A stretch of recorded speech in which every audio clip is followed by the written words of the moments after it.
Hello, everybody, and welcome to Unlapped. You've probably realized already that I'm neither Nicole Briscoe or Katie George, both of them taking an early summer break from our podcast. So you're stuck with myself and Lawrence Edmondson this week. Hopefully, that's not making you change the channel already and switch this off. Before we get going, got to give a nod to our sponsors. Unlapped is presented by Oracle. And right now, Oracle is offering to cut your current cloud bill in half if you move to OCI. See if your company qualifies at oracle.com/unlapped. Welcome, everyone, to the show. We're obviously here on the back of the Hungarian Grand Prix. We have 3 weeks of a break now. Lawrence, you've just come back from Budapest, mate. How was it out there? It's always a great one to go into the summer break with. I was kind of a little bit gutted not to be out there. How was it?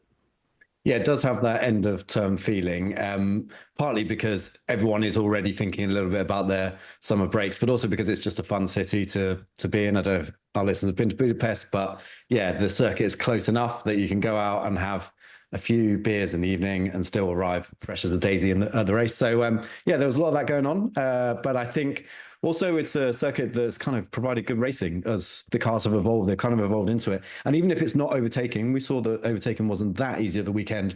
It just somehow manages to pitch drivers against each other in the final few laps, as we saw. So yeah, I thought it was a good way to finish the break and also sets everything up so nicely going into the second half of the year.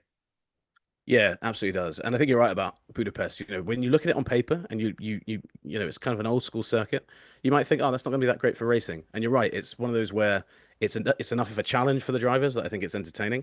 And yeah, there's been a lot of races where, and especially because you're going into the summer break, and if the championship's tight like this, and it gave us not just a good race, but one that's good and relevant in the championship fight.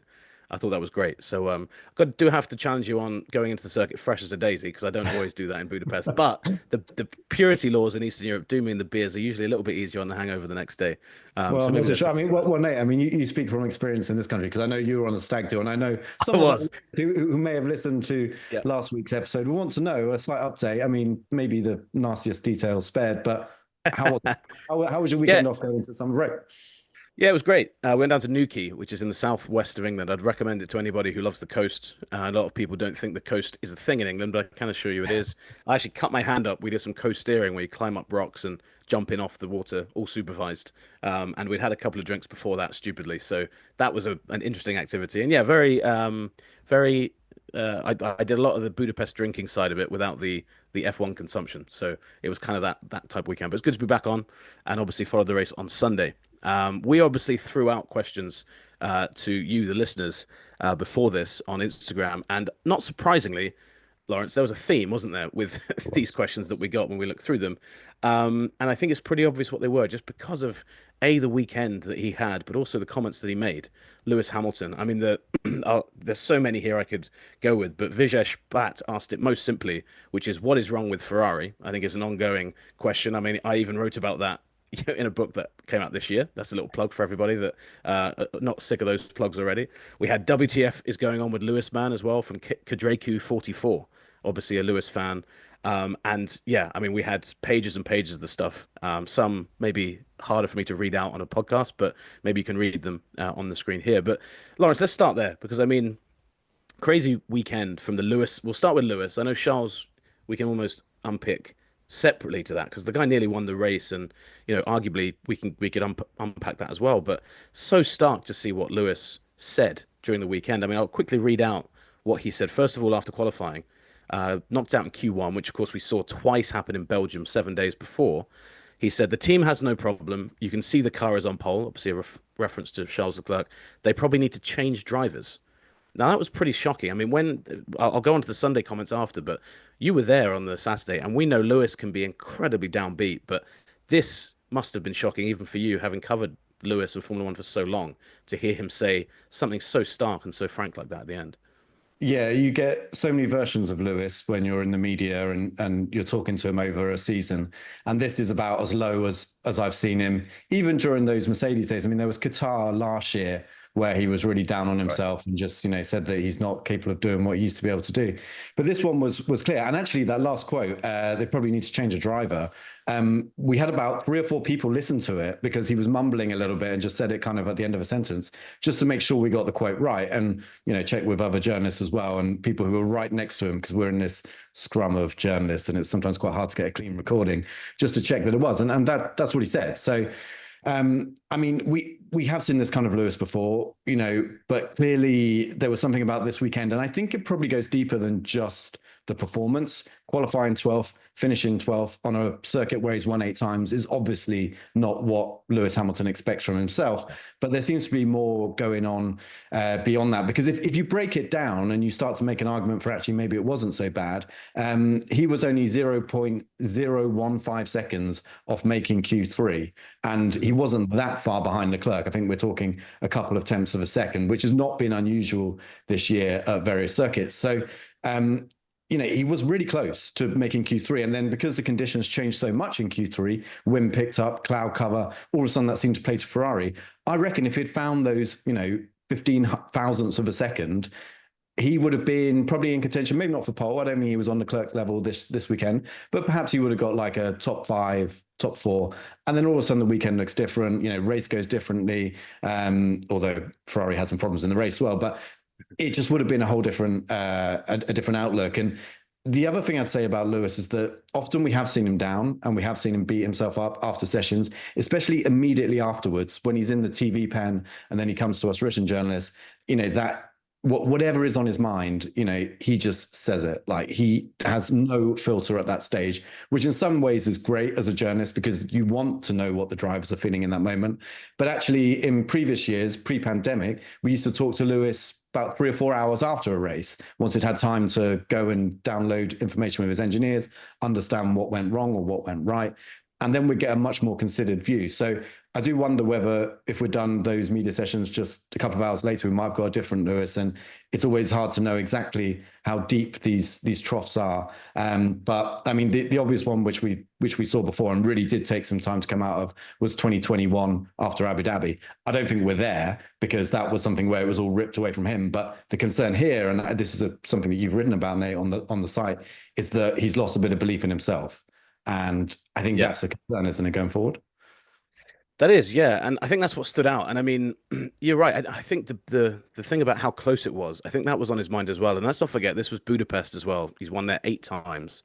So I think if Lewis was looking at the calendar a couple of months ago, he would have circled this race, and been like, Budapest is a place I can go into the summer break and I can pull out a big result. And obviously, as we saw, Ferrari did have pace. Maybe could have won the race if things had gone differently. Certainly should have been on the podium.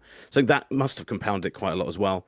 And then what I thought was so telling was, because you're right about Lewis, and we have covered him enough. Sometimes that and in the piece that you referenced, I wrote that his pendulum does swing. I think his good moments are great and his bad moments are really bad, and Toto Wolff even referenced that. He said, even when we were winning, and I remember we used to joke, didn't we? Lewis would, he'd be, 200 points ahead in the championship or something, and his car would break down in Q1 and he'd come out and be like, this is the worst day of my life and stuff like that. And then he'd go and win it the next day. And part of it was almost the theater of covering Lewis. It was that it was this roller coaster with him. And sometimes I think he's genuinely one of those guys that he does like to perform with his back against the wall a little bit. And it's one of the things that has always kind of helped him thrive. I guess it's a callback to his junior career and his rise through the ranks, etc. So I've always thought a little bit of that. What I was really surprised about was the fact that he then kind of doubled down on it on Sunday and kind of repeated it. He then, he was asked about it, and I'll read the quote again. Rachel Brooks from Sky Sports asked him about the comments. Do you feel any better? And he said, not particularly. When you have a feeling, you have a feeling. There's a lot going on in the background that's not great. Now, that's interesting in itself. And like you said, I think it does speak to the fact there's more going on here. And again, like, this is when I'd come back from the Stag, and we had a bunch of people listening to this quote when he's like, no, I still love it. I still love the team. We were like, is he saying he still loves racing? He still loves the team. And he said, I look forward to coming back. Hopefully I will be back. Yeah. About the Dutch Grand Prix. So 3 quotes there, all of them very defeatist. And what's the most surprising to me was, obviously I was in Spa, and that was one that you missed, and I was there. He came into Spa on Thursday in this defiant mood, saying, I'm not going to follow Seb Vettel and Fernando Alonso down the path of not winning a championship for Ferrari. That was him saying, I'm writing all these documents for Ferrari, I'm doing all this work. And in the space of a fortnight, less than that, because I mean, that's Thursday, and we're talking Sunday, the week later, he's sounding like this. So a remarkable turnaround. And we had, my brain did go back to him visiting Mercedes on the Sunday before Belgium, going back to familiar territory. You do wonder, it does just seem to me that something just has not clicked here for Lewis. It certainly hasn't on track. we've talked about him and his race engineer. The relationship doesn't seem as good as it could, but something hasn't clicked. Is kind of what the vibe seems to be here, and there's no other way to read into that. From those quotes, especially there's a lot going on in the background. Lewis does sometimes speak quite cryptically, but that stood out to me. And I just, if you're the biggest thing I thought, I don't want listeners to think we're just going to talk about Lewis Hamilton because you got two British guys here. I'm sure people will be violently thrashing at their keyboards at us. But I just wonder, Lawrence, like if you're John Elkann and you've spent all of that money bringing Lewis Hamilton to the team, 60+ million pounds reportedly, maybe north of that with add-ons and bonuses and stuff like that. You didn't spend all that money to hear this after 14 races, did you? So you must wonder what's going through his mind seeing Lewis like that. And like you said, the point I made in the article was fundamentally it sounds like Lewis has lost the belief that he can win the championship for Ferrari, which there must just be red flags all over the place. Yeah, but I suppose they would have done a bit of due diligence on Lewis. He's a very high profile figure in the sport. And this does happen with Lewis. This does happen, at different stages in his career. And so I think with Lewis, yeah, you are getting this whole package, and you're also getting this driver who, and this was something that people at Mercedes said again and again, when he's scrabbling around in the midfield because the car's not good enough and it's not doing what he wants, it does tend to spiral downwards, or at least just not improve in the same way. When victories are on the line and it all changes slightly, then he does have this extra gear he can engage. I guess the big question right now is, can he still engage that in those kind of scenarios if the car is right? Or is this a fundamental thing where he's come up against Charles Leclerc, who we know is exceptional, especially over one lap, and he's actually realized, I can't quite match that, or I'm not sure how I'm going to match that. I need to figure out something new. And then he's got all of the changes that have happened. I mean, the way one clear thing which he's talked about is the brakes, and the way that the Ferrari uses engine braking more than the Mercedes in terms of slowing the car down. And I think he's having to relearn the way to drive. And there is no endless testing anymore in Formula One. You have to do a lot of your, your testing and your understanding of the car in public eye and in races. And I think that's been quite bad. But then, all we have to do, and this is so, true of Lewis in general, all we have to do is rewind about 3 or 4 races, and it was a different story. Lewis did appear to be making progress. There was, better qualifyings versus Charles Leclerc. So I think, to get kind of worked up about this one result, these single comments, it is too soon. There is now a summer break. He has a chance to reset, and it's how he comes back in Zandvoort and also Monza, which hopefully will be a big boost for him driving in front of the Italian fans. That will be telling. If we get more of the same and it continues through to the end of the year, then I think Ferrari are looking at it and say, hang on. But right now, Ferrari also have to look at themselves and say, well, we haven't exactly given this 7-time world champion, a guy who has proven again and again and again how good he is during his career. We haven't given him a car. And in fact, we haven't given any of our drivers a car to win a championship since about 2008. And so, Ferrari have to look at themselves as well. I don't think they can turn around and point the finger at Lewis because, that's just one of the many issues going on at Ferrari. And then just go back to that Zandvoort quote where he said, I look forward to coming back. Hopefully I will be back. The way it actually worked out, because I was kind of one person back in that scrum of media, was he was asked, but you're going to be back in Zandvoort, right? Just to confirm.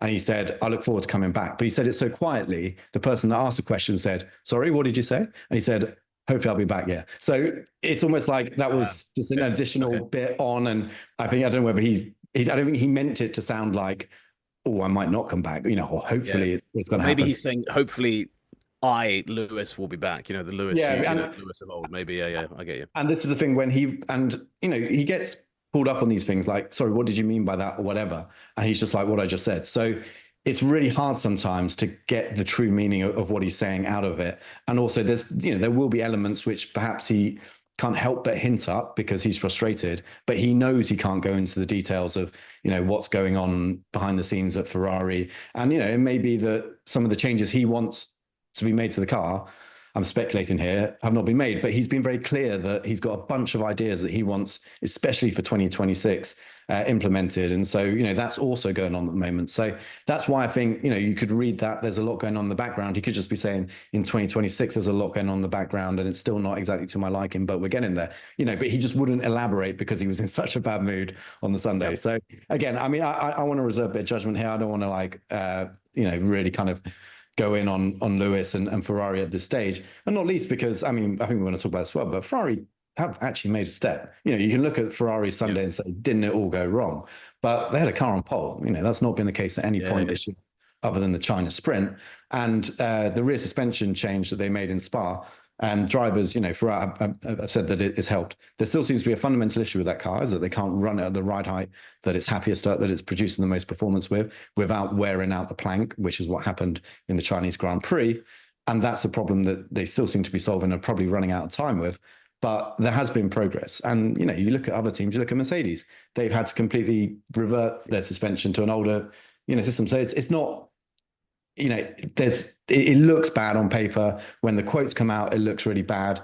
It's easy to get tied in on all this. But if you actually look at Ferrari's season as a whole, starting point was well below what they expected, well below, what they probably should be doing.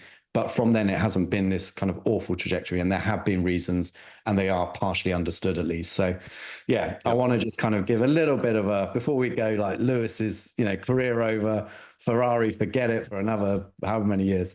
I want to put a bit of block on that. Yeah, I mean, I think that's wonderfully put, actually. And I think as well, like when one team dominates, like we're seeing this year, it turns the attention of the other teams up a bit, doesn't it? Because naturally, you're not fighting for wins; you're fighting for third place a lot of the time, which Ferrari are doing, and they are best of the rest. They're second position. You mentioned Charles Leclerc. Obviously, I don't want to talk just about Lewis. I think that is what has made Lewis's kind of season seem more stark, is the fact that Charles is just driving so well at the moment. That lap, I mean, we talked about me being on the Stag.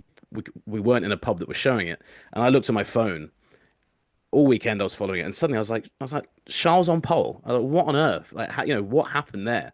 For that to happen, I was convinced that my app must have been broken. So it was one of those great things where when you're a bit detached from the weekend, it can almost elevate how special a lap is. You mentioned about Lewis maybe not having the feedback, or not having his feedback listened to. I certainly think it would be ridiculous and remarkable if Ferrari weren't listening to it, and that definitely was hinted at. Charles was also kind of hinting at the fact, and he has before, that maybe some of the suggestions he makes during the race don't get listened to. His radio during the race was quite remarkable. He then kind of rode that back. We talked a lot about post-race comments from Lewis. Charles is quite interesting. When the pace just disappeared. I mean, it went from being in contention to win the race, then in contention for podium, and then suddenly kind of a distant fourth out of nowhere. In the race, it seemed like something's happened here on the setup. He's lost the sweet spot. Ferrari later pointed to a chassis issue. I mean, you've already mentioned the struggles they've had with the ride height and stuff. So, those things can happen. It was frustrating watching it and coming back that Charles, as he often does, criticizes the team very, very starkly on the radio. I remember he did it in Vegas when he kind of last year, he was very critical of Carlos Sainz, in the execution. Then he gets out of the car and he's like, oh no, it wasn't as bad as all that. And he kind of gets into PR mode a little bit. And I find that frustrating because I do wonder whether that also has hindered Charles Leclerc at Ferrari as well. Like you almost want a guy who's like, no, that's not acceptable what happened today, guys. But if there's a car issue, maybe benefit the doubt, like you said, the car has got better. What was your take on what went down? And how much do you think that issue actually hurt Charles? And how much do you think maybe they made a misstep along the way when the race was unfolding? Yeah, I think there were multiple issues going on. So if you just take his radio transcript, it looks like he's talking maybe all about the same thing, but I think there were more things going on than just one. Yeah. So in the first stint, he was talking about cuts, and that's the cutting or the clipping, as it's sometimes called, of the energy recovery system as it's putting the power back out. And that's a setting they can change. And, some people have done quite deep dives on the data, and you can see all of a sudden he's just losing out on top speed. And of course, if you're in the battle for a lead of a race and all of a sudden your top speed is, costing you several tenths of a second, you're like, what is going on? Why has this happened? Give me an answer. So that's understandable in itself. And then later on, it was quite clear that the performance of the car just completely nosedived. And there's several theories around this, and there's several theories around whether, Charles actually had a real grievance and still had it after the race, but didn't want to say it to the media. Or in fact, there was an explanation for it, or a semi-explanation that meant that he actually wrote back and didn't mean it. So he kind of hinted that perhaps there'd been a front wing flap change that he hadn't asked for. Teams are allowed to adjust the front wing flap in pit stops, and it's usually to balance the car as the fuel load goes down. So completely normal stuff. But it seemed like he initially thought they'd made a change that he hadn't asked for. And then he was saying, why have you done that? But then that seems to be part of this wider issue of the performance dropping off. Some people have linked that to tire pressures and again, protecting the car against the ride height. I honestly don't know.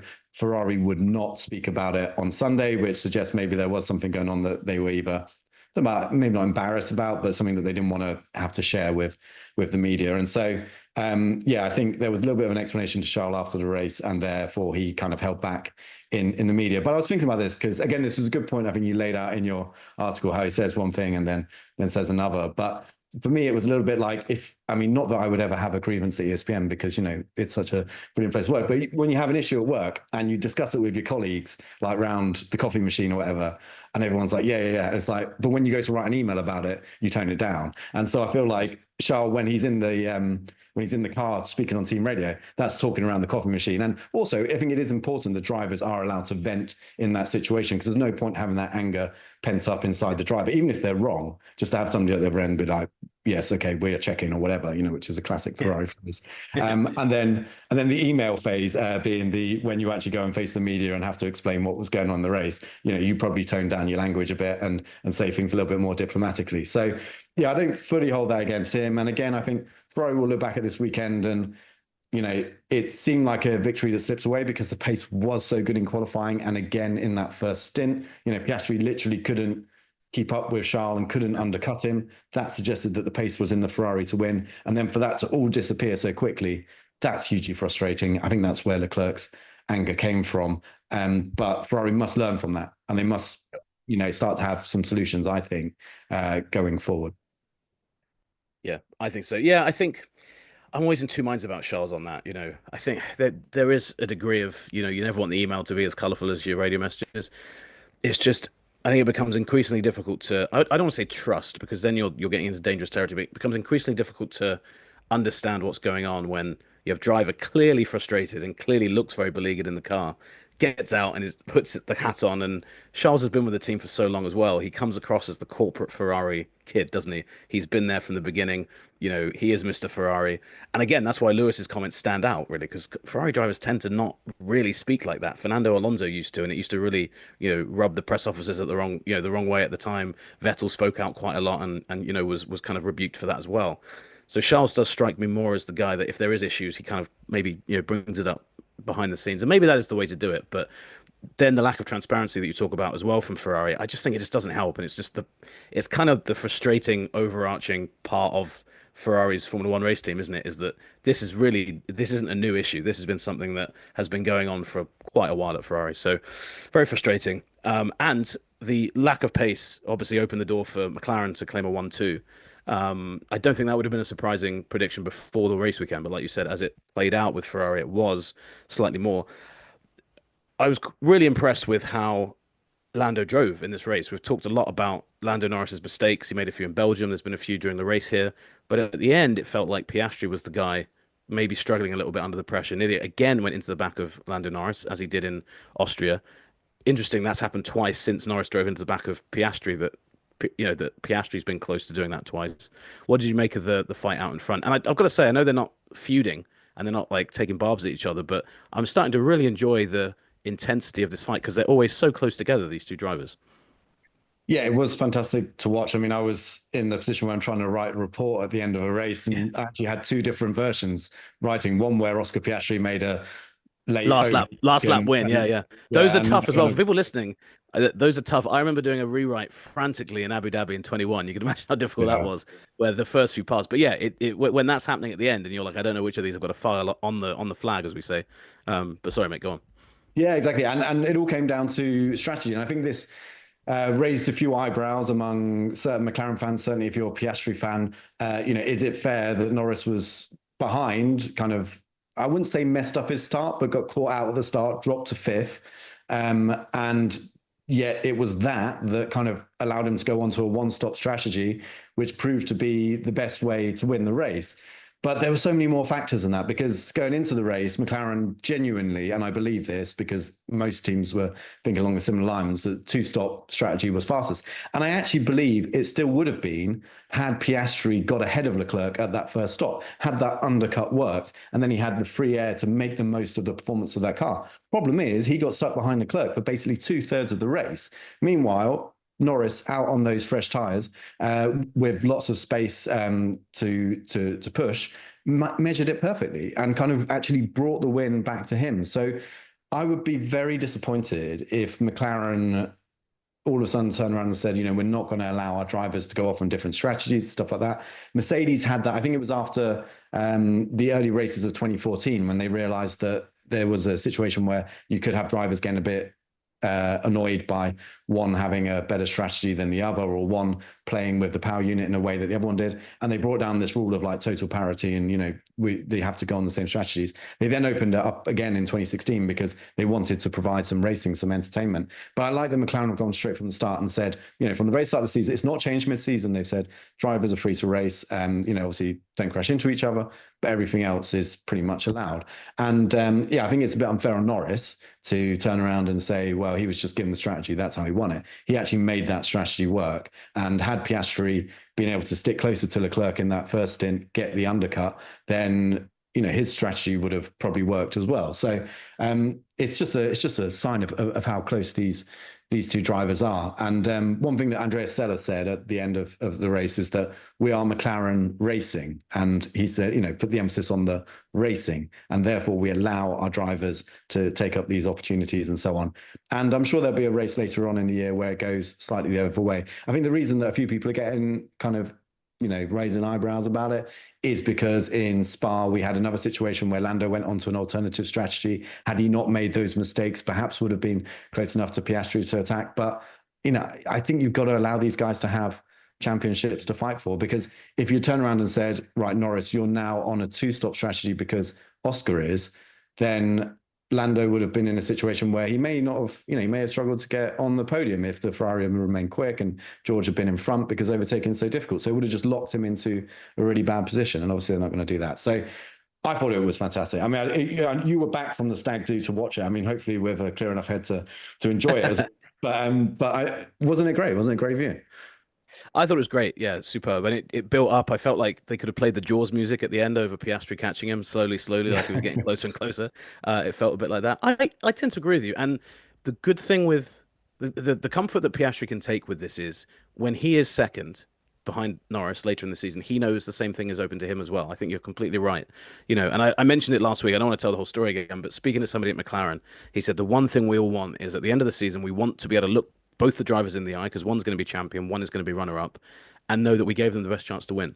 And having that strategy, I think McLaren have played it so well. We spent so long this year, didn't we, saying how they're going to manage this, team orders and everything.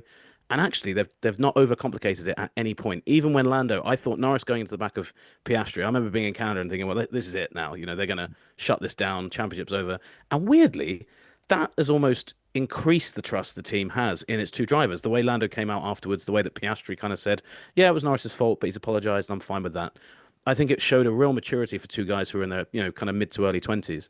And yeah, I thought it was fantastic. I mean, the thing is, I think Piastri can probably take some frustration into the summer break generally. I think he should have won in Silverstone. He probably looks at this one and says, I should have won. Those are big point swings overall. So it leads me to ask you, it's now 9 points now that Lando is behind Oscar in the championship. Who wins the championship from here? I'll do it as well, but who do you think wins the title from here if you had to say? My head and my gut says Oscar Piastri, because I'm the same. Like, you just mentioned two opportunities there where victories slip through his fingers, and I do feel like he's the more consistent, which is funny because all through last year we're saying, well, Piastri's very fast, but is he going to be consistent enough to mount a championship challenge if the car's good enough? The car is good enough, and he's found that consistency, and that is hugely impressive for me. And I think it's actually putting more pressure on Lando, and I'm not sure Lando, exceptionally fast driver, but I'm not sure he's quite the rounded package to deal with it.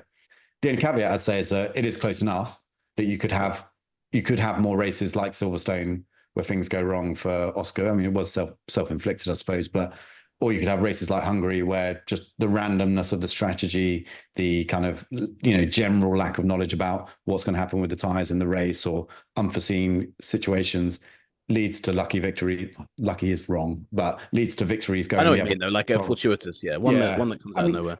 I And those guess can and those can happen as well. And when it's teammates fighting each other, that's when the conspiracy theories start. It's like, oh well, that wasn't that convenient. But a lot of the yeah. time, these races do just play out in a way where it's like you're reacting to what you so much. I mean, we both know strategists and people that work in those teams. So many of them tell you half of what we talk about in the briefing goes out the window when the race starts because Yeah. it's like we hadn't planned for Lando being fifth. Now we've got to completely think on the fly, going I mean, into turn one. So it's it's like an it changes. evolving thing. Track conditions change. The way the tires are used, they never go that far in practice, and all of a sudden you're finding out things as you go, and the whole model is changing. The data they're getting is changing. So that's absolutely right. So yeah, but I mean, what I'm more inclined to say now than at any point during this season is that I actually think we might go down to the final race, which if you'd asked me I probably agree. 3 or 4 races ago, I would have said, nah, Piastri's might seal it a little bit earlier. So that's what I'm optimistic about it. So same question back to you, Nate. I mean, I think I might know the answer already from what you just said, but give your reasoning. Yeah, I'm still leaning towards Piastri, but I've got to say it was probably like 70-30 going into Hungary, and I think it's now come much closer to 50-50. We spoke last week, didn't we, about how big this race was for Norris in terms of going into that break. Massive point swing. I mean, Piastri would have been it would have been 20 something points ahead, wouldn't it? He would have been nearly a whole race win. So it shows you how important that was in terms of how close it feels. I agree with you on everything you said about Piastri. I think actually the Norris we see in Zandvoort and Monza, I think we'll know then whether he's capable of winning the championship. He comes out of that break. I mentioned earlier in the year, I do wonder whether Norris got some of the worst of his form out of the way earlier in the year. He does seem to be. I know there were still mistakes in Belgium, but there's been some really strong performances. There's been Monaco, Austria, and then Hungary. And maybe I'm missing. And Silverstone obviously as well. When he won there, I know that was one. I think that was one where Piastri probably should have won the race, but it was a still strong weekend from Lando, given what had come before that. So if he builds on that going into the new year, maybe I'll change my mind. But Piastri has still been so impressive, and I think you know the level that he's shown all year has stayed consistently high. His floor has been so high where Lando's hasn't, and I just think with 10 races left, you've got to pick the consistent guy out of the two. So I'd say Piastri. But sorry, very boring for us both to agree on both points. But I also think we'll go to the wire as well because it's so close, and these two guys are just going to be exchanging wins all year now. So I can see it going like that. Before we carry on, I'm going to give us our stat of the week, which goes back to a team we haven't talked about. And, we haven't talked about this driver as much as his teammate over the past couple of weekends. The stat of the week is brought to you by Oracle. And as mentioned, right now, Oracle is offering to cut your contract in half if you move to OCI. See if your company qualifies at oracle.com/unlapped. Stat of the week for you, Lawrence. Yuki Tsunoda has now not finished in the points in 7 straight races. Now, that's the longest streak by a Red Bull driver since David Coulthard in 2008 and tied for the 3rd longest streak in Red Bull history, which is pretty remarkable. I mean, if you ever wanted a stat about how cursed that second seat is, that is it. Because at the start of the year, we were all saying, why didn't Yuki get the seat over Liam Lawson? Then when Liam Lawson was demoted, I felt bad for Liam at the time. I thought it was crazy they did that. But everyone said, well, at least it's going to Yuki. And he's he's been doing so well at Racing Bulls, and now he's just nowhere. I mean, it's truly remarkable. What's going on? Is Yuki just another one getting churned up through that seat? Because it does seem like that, doesn't it? So yeah, I think all the issues that have been around that second Red Bull seat for years now. You can go back as far as Pierre Gasly, Alex Albon, and then of course Checo Perez. At one stage, it looked like he was winning races, so there was that at least. But then again, everything went away, and it hasn't changed. The Red Bull, as we know, is incredibly difficult to drive on the limit. Max Verstappen, due to his exceptional talent, is able to do it. It seems like any other driver parachuted into that role, especially without giving the proper preparation, which I don't think Tsunoda's been given he didn't do testing and so on. It's incredibly difficult to drive. I would say, though, the last 2 races, there have been these kind of green shoots of recovery from Tsunoda, not on the level that, you'd really expect and will really stand out, but enough to suggest that it could change in the second half of the year. And, I'd look back to Spa and an improved performance there. but the team left him out an extra lap later than they should have to go to Inters. And, that really, sorry, to go to Slicks, and that really cost his chance of getting points. And then come to Hungary, and actually, he wasn't miles away from Max Verstappen in qualifying. The number has escaped me, and I should have written it down before. But I think it was, in the region of 2 tenths was the kind of gap you were looking at. That's pretty good against Max Verstappen. Close, yeah. But because of the nature of how tight it was in Hungary with qualifying, that shuffled him down the grid. And again, it seemed like he kind of got forgotten a little bit with the strategy. He also, I think, had a slight issue. I think it was perhaps floor damage. Oh no, he lost the gurney flap from the rear of the Red Bull midway through the race, which meant that he lost a lot of rear downforce. Car started sliding. We already know that's something the drivers struggle with in certain corners in that Red Bull anyway, so it's just magnified. So there are enough signs that Yuki is actually starting to get a little bit closer.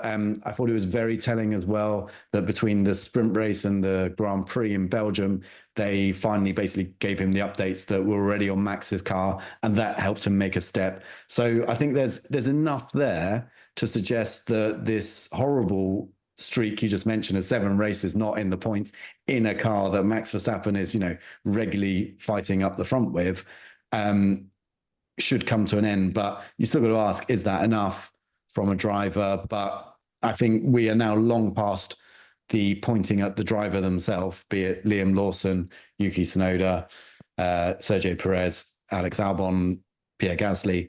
And we're now looking at, the fundamental issues in the way that team goes racing. But there's been a big change at the top. Lauren Mekies is in. I think that's certainly helped Yuki as well. I think just mentally as much as anything else, having Lauren Mekies, someone who worked very closely with Racing Bulls. And I'd like to say there's progress. But, okay, question back to you then. Even if he does make progress, will that be enough to keep him in the seat next year? Because I know a few people asked us that when we put the question out on Instagram. Yeah, I was just looking at that. Yeah, and you're right. That was a big question about what happens with Yuki. I think the change at Red Bull has made it more likely that he stays. I think that weirdly now is probably the best time to be struggling in the second Red Bull seat, because Horner's gone. The guy now in charge is your former boss, a guy who knows, pretty intimately in terms of the details what your strengths are. And there does seem to be a kind of a fresh mindset. I mean, it was quite telling that really there was no headlines about Red Bull at all. Once Max had said I'm staying, it was like that whole pressure cooker had just been switched off. And I think that would also probably help Yuki just generally. There's a bit less kind of rattling of the cage now. Everyone knows Red Bull's not in a position. I mean, none of us are even suggesting they're in the title fight, with Max anymore. So I think he can stay. Maybe the best thing Red Bull do is just kind of stick with the longevity, keep their 2 young drivers, Lawson and Hadjar, or maybe they promote Lindblad from Formula 2, keep those 2 guys there, kind of go back to the tried and tested way of actually giving your youngsters time at the junior team and then riding out with Yuki. And if Yuki doesn't do well next year, then maybe you know where you are with him. But hard to say, isn't it? Because we know the Honda deal is quite important there. I hope Yuki stays. I really, I just think Yuki's just I think he's such an underutilized talent in Formula 1. It'd be such a shame if he finally got this chance and it was just this absolute dog of a Red Bull that he had to drive and then he's out, because I just don't know where he ends up after that. If you're out of Formula 1 for a season, very difficult to come back in. We've seen it happen, but look at Danny Ricciardo. He came back and it didn't really go to plan. It's very difficult for it to go to plan. So I hope he stays, definitely. You mentioned the Instagram questions. We've got a bunch here, so I think we can just. I think you've got a few. I've got some.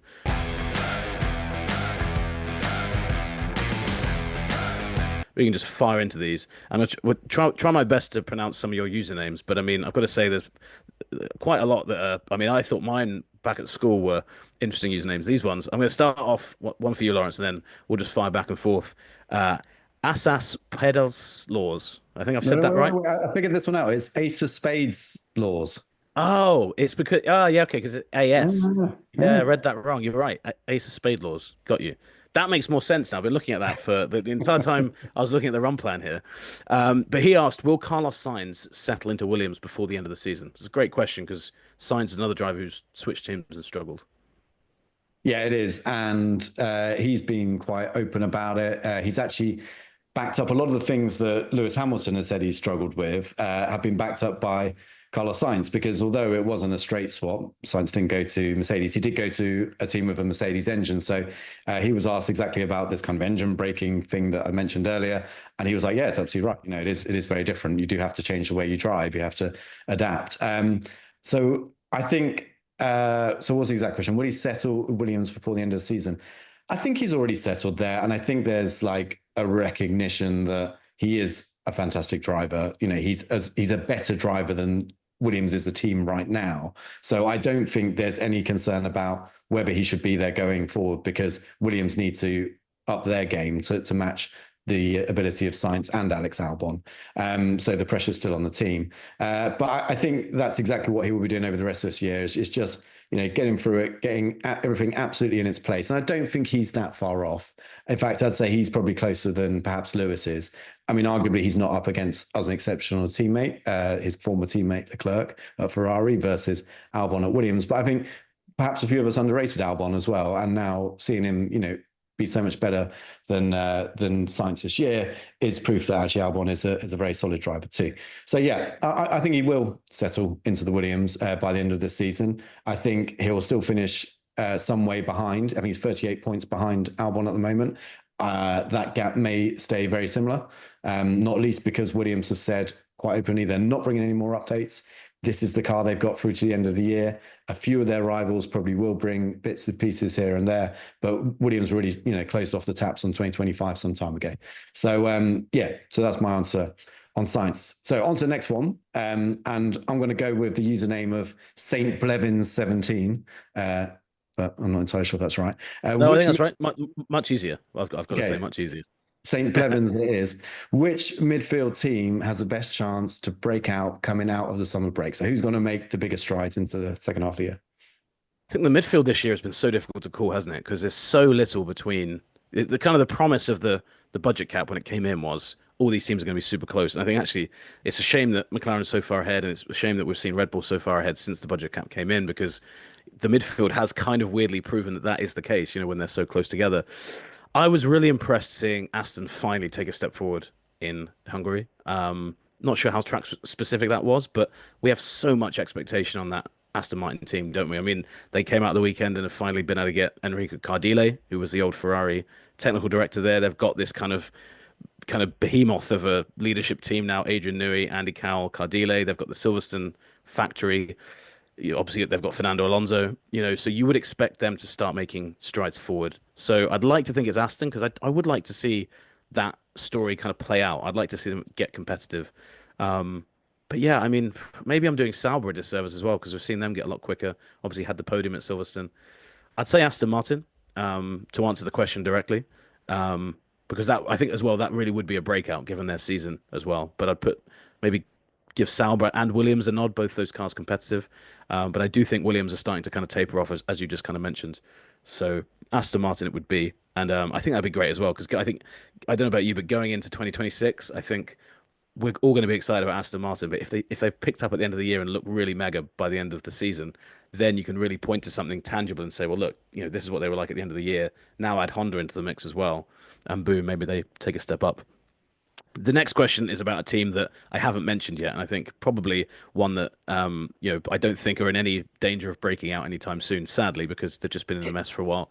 The Michael Lambert asks very, very plainly, will Alpine make another switch or ride it out with Franco Colapinto? Obviously, Colapinto replaced Doohan earlier in the season. There's been talk that maybe they go back to Doohan, or maybe they go to a third driver. What do you think happens after the break? Well, every weekend I find myself just checking for Alpine press releases and checking their preview to make sure that Franco Colapinto is still the driver in there. Again, it's one of these situations where I don't think it's not entirely the driver. I think Franco's better than he's appearing to be. But given everything that's going on, I would not be surprised if they do change. I think the biggest catalyst for a change like that would be if they were able to get someone in who they thought was more of a long-term option. I mean, Valtteri Bottas has been mentioned, I've seen a few of those ideas, played down in recent weeks. But if they could get, say, Bottas and he was going to be there next year, it would make perfect sense to get him in the car as soon as possible, get him learning the team in the same way they did with Jack Doohan at the end of last year for the final race. They got Doohan in instead of Ocon because they knew that Doohan was going to be the driver they started the following year with. So I could see a scenario like that. The really interesting one is whether they'd bring Doohan back in instead of Colapinto. I it's a hard one. Again, I think it all depends on what their driver situation is for next year. If they're looking at next year and they can't get hold of a Bottas or anyone who they think will be more reliably scoring points, they have to make a choice between Colapinto and Doohan. And if Colapinto continues the way he's going, considering he's actually a Williams driver anyway, as in Williams can call him back, in a couple of years, should they need to, and they have a space of their team, I think they'd be more inclined to go with a driver who they have the full contractual control over. So let's say we get 2 races into, we get through Zandvoort and Monza, still no improvement from Colapinto. You're then going to Singapore and you're going to a bunch of flyaway races. There's an obvious break. You're then going to Baku. Perhaps that's the time to then switch back to Doohan if you're thinking actually Doohan could be an option for 26. But I mean, that team, anything wouldn't surprise me. But that's the kind of thinking I think might be going on behind the scenes. And I wouldn't be surprised at all to see Franco switched out before the end of the year. Yeah, no, I'd agree with that. Totally. So, right, my turn to ask you again. Okay, Luke Huller, predictions for Andrea Kimi Antonelli after the summer break, considering he's had a bit of a stinker going into the summer break. I've got a few views on this as well, but you go first. And if I think the same as you, I won't answer. But yeah, go ahead.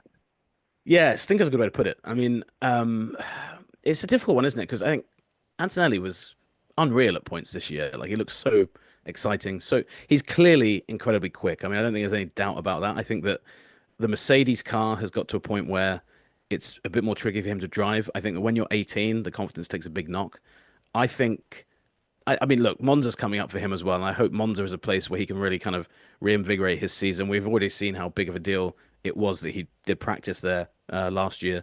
Obviously, hopefully it doesn't end the same way that he did there with him putting it in the wall straight away. I think he'll get back on track. I mean, I think it's natural for drivers to kind of ebb and flow. I think Kimi's just had it felt like a bit of a spiral a little bit in quick races and quick succession. I don't know whether the Mercedes is quick enough for podiums. We'll have to see. But they won. They won Vegas last year. So there's races coming up down the stretch where I'd expect them to be strong this season. I don't know. I don't think it will look this bad all year. Maybe that's where you think differently to me. But I think Kimi, I think he'll be back competitive, back into the top 6. I think Mercedes, have done a really smart job with Kimi Antonelli, where they've basically just let him have these moments where they're like, look, he's 18. There's going to be highs. There's going to be lows.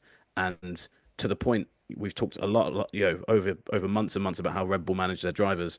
They haven't thrown him into the fire in terms of the way they've talked about him publicly. And I think that will set him in good stead. I think he knows, especially now that Max's situation's done, he knows he's driving at Mercedes next year as well. That's not, I mean, unless you know differently to me, it's pretty obvious that's the direction they're going. So he doesn't need to overthink this, does he? He doesn't need to get into his own head about proving anything to anyone. I think he'll be okay. I think he'll get back on top. I think predicting whether he can get a podium or anything like that, harder to say, because Mercedes maybe has slipped down a little bit from where they were. They've had a couple of not so great races. Well, George just got a podium, but it seemed like sorry, I just popped into my head. But I mean, that's kind of the thing with Mercedes, isn't it? Is that like after Canada, it suddenly seemed like, oh, maybe the pace has gone away a bit. But actually, I'm just looking at the results now, and George has been nailing it. So I would expect Antonelli to get back on track. But what do you think? Because I'm giving him quite a bit of rope there. Obviously, I think as an 18-year-old kid, I think I quite like that we're seeing, not like is the wrong word, but I was expecting we'd see these up and downs. And I like that Mercedes are kind of letting them play out a little bit and just saying like, look, as long as you're learning from these things, that's okay. Yeah, I think the key factor that you alluded to is how difficult the Mercedes became to drive after, the suspension upgrade came in Imola and then was in Canada, where Antonelli was on the podium. George Russell won the race, but the limitations weren't exposed to that circuit because of the layout of the circuit. It then became very obvious that this made the car a lot harder to drive. It's very rare you see a team actually say they have downgraded their car. It's usually they've just not upgraded it as fast as their rivals. But Mercedes were quite clear that they actually felt that the changes they made with it had not worked the way they wanted to and made the car more difficult to drive, therefore lost overall performance. And you got to remember with Antonelli, one, he's 18, so he is very, very young. But his experience so far has been in junior formula, where you have a stock car, as in every team has the same car. Yes, there's differences. Yes, there's setup stuff, but you're basically dealing with the same platform throughout the year. As is the case with all rookies coming into Formula One, you've got to learn to have a car that's going to change and you're going to have to adapt throughout the year. It's not going to stay the same and you can just add performance to yourself. You've got to move with it. And when it becomes harder to drive, but is faster, you've got to move with that. And Antonelli, I don't think, has that experience. And that was exposed, but that's because he is so young and because he's a rookie. And I'd say the big difference, because you look at the rookie class and we were all expecting Antonelli to be, perhaps top of that rookie class, and he's not. I'm not going to say he is. But the one thing that he's dealt with that other rookies haven't had to deal with is a car that started off very well and, was right at the front, which is a lot of pressure, but then got worse. And if you look at, say, the Bortoleto example, I would actually put Bortoleto as my top rookie because I think his early season performances went under the radar. He's out-qualified Nico Hülkenberg head-to-head this year. That, for me alone, is what is truly impressive. But then he's had the benefit, but this is credit to Sauber, of a car that's then significantly improved, and then he's been able to find more results, and the confidence has spiraled up with that. And whereas Antonelli's had to deal with the other thing, he's had a base platform which put him in the running occasionally for podiums, and then had to deal with the car getting worse and being told, right, you have to adapt your style. This car is harder to drive, but that's kind of on you to sort it out because George can do it. Now, Mercedes have been very supportive. They haven't been blunt like that, but that's the reality of the situation. And I think that's been hard to deal with.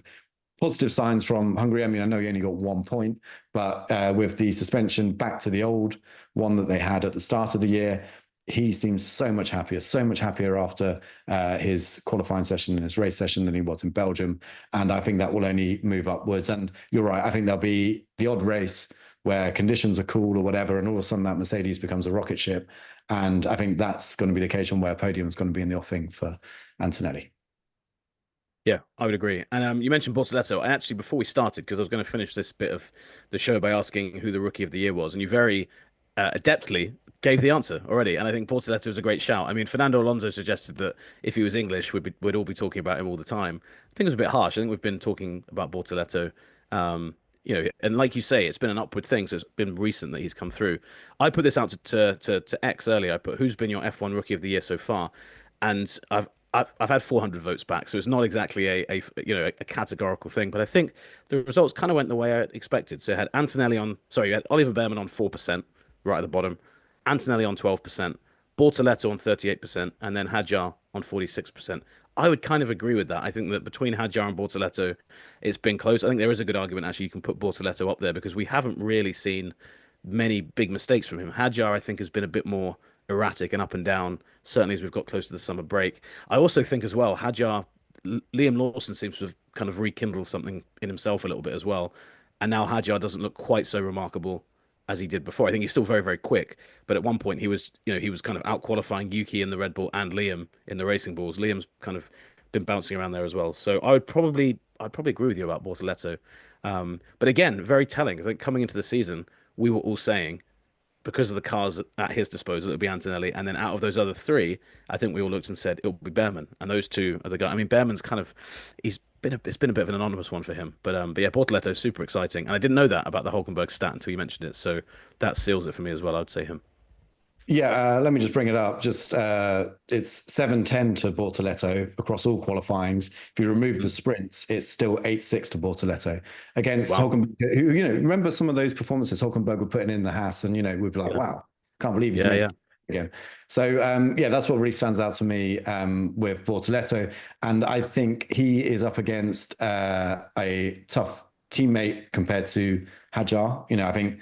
That's not fair as well. Really a huge criticism of Liam Lawson. It's more that just Liam Lawson has had a year from hell in terms of starting off with Red Bull, being demoted to Racing Bulls, getting his head all around that. I think he's, like you say, he's now starting to get back to the level he should be at, but that has probably accentuated Hadjar's performances. Another thing, we know that Racing Bull car, well, actually, Alan Permain corrected this assumption that it's not necessarily easy to drive, but it is easy to get in the right setup window right away. And therefore, that allows drivers to build their confidence throughout the weekend, and then you get the result. And I don't think Bortoletto's had that the whole year. But I'm sure people will be screaming at me saying that's recency bias. It's only because he's just scored these points in the last few races that you're saying that. But I have been quietly monitoring Bortoletto and thinking that he's doing a good job throughout. Yeah, Behrman's one which is perhaps a bit disappointing, but I think probably a bit of the Antonelli situation there as well. A car that hasn't been as consistently performant, has kind of had ups and downs. And actually his qualifying record versus Esteban Ocon is quite impressive. It's 9-8 over normal qualifying and sprints in Ocon's favor, and 7-7 if you take away the sprint race qualifying. So that's not bad for someone coming in against Esteban Ocon, who we know, perhaps not one of the top drivers in Formula One, but certainly a driver who's a good yardstick to measure yourself against. So yeah, but I mean, this is a great chat, isn't it? And it's going to evolve in the second half of the year. Who's the best rookie? But the main takeaway I think we should have is that we've got a great crop of them. A really great crop of absolutely rookies. Yeah. Well, it seems like they're going to stay around for a long time. I mean, you can see. Remember, there was that great class of 2019, wasn't there, where we had Norris, Russell, and Albon, who have obviously stood the test of time and are still there. This feels like a similar class, doesn't it, of just really F1 ready talent. So I was a little distracted there because I wanted to end with the funniest question we had, which was somebody asking what he should have for breakfast. So I was going to throw that to you, Lawrence, just as a PSA to our listeners, what they should be having for breakfast. And I can throw in some suggestions as well, because I've got a fridge full of breakfast food at the moment. So I'm actually quite lazy. This morning I basically had a cappuccino for breakfast, Nice. and that was it. But yeah, sometimes what's good is coconut yogurt with a bit of muesli and honey as well. That's my go-to. Nice. Wow, yeah, that is. I want to know what's in the fridge. Yeah, I can't top that. I mean, this morning I had it was a bit of salmon on a bit of rye bread.